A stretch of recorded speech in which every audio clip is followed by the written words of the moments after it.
इस पैटर्न को देखो, जून में यूएस ईरान सीज फायर हुई और कुछ दिनों में टूट गई। वापस जुलाई में सीज फायर अनाउंस हुई एंड अगेन हॉर्मूज में शिप्स पर अटैक कर दिया गया, जिसके बाद यूएस ने ईरान के बंदर अब्बास पोर्ट पर स्ट्राइक की। अब बंदर अब्बास की लोकेशन को समझना काफी इंपॉर्टेंट है।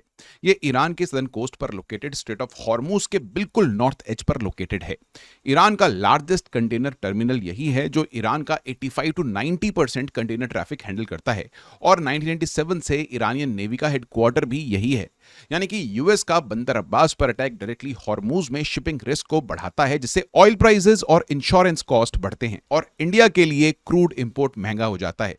प्लस बंदर अब्बास आईएनएसटीसी का क्रिटिकल ट्रांजिट हब है, यानी कि इंडिया का रशिया और सेंट्रल एशिया तक का ट्रेड कॉरिडोर भी इसी पोर्ट से गुजरता है। नेक्स्ट, स्ट्रेटेजिक फ्रंट पर पीएम मोदी ने मेलबर्न में ऑपरेशन सिंदूर को हाईलाइट किया, जिसमें 9 टेरर लॉन्च पैड डिस्ट्रॉय हुए थे, और इसी विजिट में ऑस्ट्रेलिया के साथ यूरेनियम डील भी साइन हुई। अब इंडिया का डोमेस्टिक यूरेनियम लो ग्रेड और लिमिटेड है। झारखंड के जाडूगुड़ा और आंध्र प्रदेश के तुम्मलपल्ली जैसे माइंस हमारे डिमांड का सिर्फ एक हिस्सा ही कवर कर पाती हैं।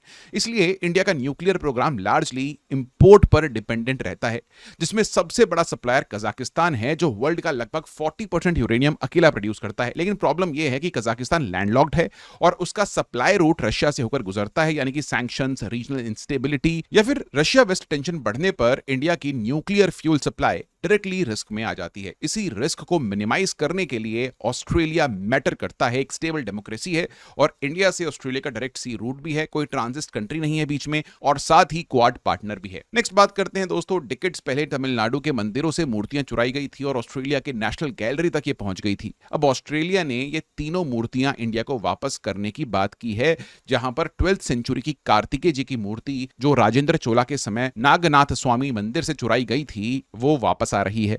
कार्तिकेय यानी कि मुर्गन, ये तमिलनाडु के रक्षक देव हैं, जिनकी इस मूर्ति में 6 चेहरे हैं। बात करते हैं साइबर क्राइम की। इंडिया में अगस्त 2019 से अब तक 98 लाख साइबर कंप्लेंट्स फाइल हुई, लेकिन एफआईआर सिर्फ 2.3 लाख बनी, क्योंकि फ्रॉड विक्टिम जब पुलिस स्टेशन जाते हैं तो उसके जुरिस्डिक्शन के नाम पर घुमाया जाता है, ये केस हमारे एरिया का नहीं है, जाओ जी यहां से। अब जब तक एफआईआर बनती है तब तक स्कैमर पैसा म्यूल अकाउंट से निकाल कर कैश में कन्वर्ट कर लेता है। इसी का रिजल्ट यह है कि 2021 से अब तक Indians 64,447 crore rupees cyber fraud में गवा चुके हैं, लेकिन रिफंड सिर्फ 323 करोड़ रुपीस का हुआ है। इसको फिक्स करने के लिए E0 एफआईआर एक्सपैंड हो रहा है। रुपीस 10 लाख से ज्यादा का फ्रॉड पर कंप्लेन ऑटोमेटिकली 0 एफआईआर बन जाएगी, यानी कि बिना किसी पुलिस स्टेशन के चक्कर के एफआईआर तुरंत रजिस्टर होगी, जिससे बैंक्स को पैसा फ्रीज करने का टाइम मिलेगा और विक्टिम का पैसा सिस्टम से बाहर जाने से पहले ही रुक जाएगा।